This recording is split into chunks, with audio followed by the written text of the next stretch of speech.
大家好，是小鹅。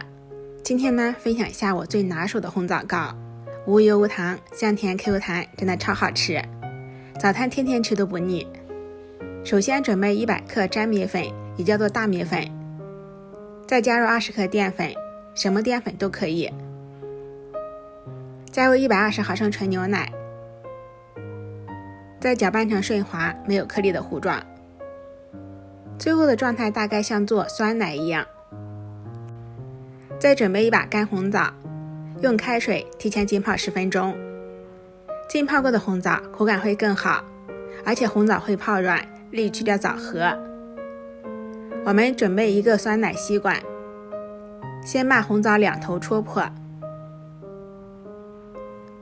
再轻轻的旋转一下，就可以把枣核取出来了。这种方法去枣核真的非常简单快速，而且红枣也非常完整。再准备一些比较浅的宽口小碗放在蒸屉上，中间放入8分满的米糊。如果容器比较深，米糊一定不要放太多，不然蒸起来特别费时间。中间还可以放上一些葡萄干或蔓越莓，最后再放上红枣。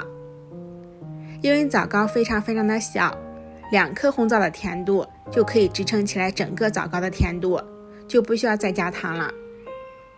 再提前烧锅开水，放上蒸屉，盖上盖子，中火蒸上20分钟。时间到之后，我们可以直接打开盖子，开盖就可以闻到浓浓的红枣香、米香还有奶香，真的非常的香。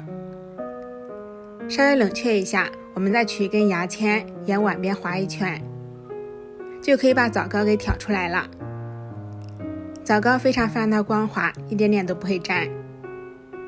这样做出来的枣糕香甜劲道 Q 弹，里面有浓浓的枣香、米香，非常的好吃，而且无油无糖，简单营养又健康，当早餐非常不错。喜欢的话就收藏、点赞、关注、转发一下吧。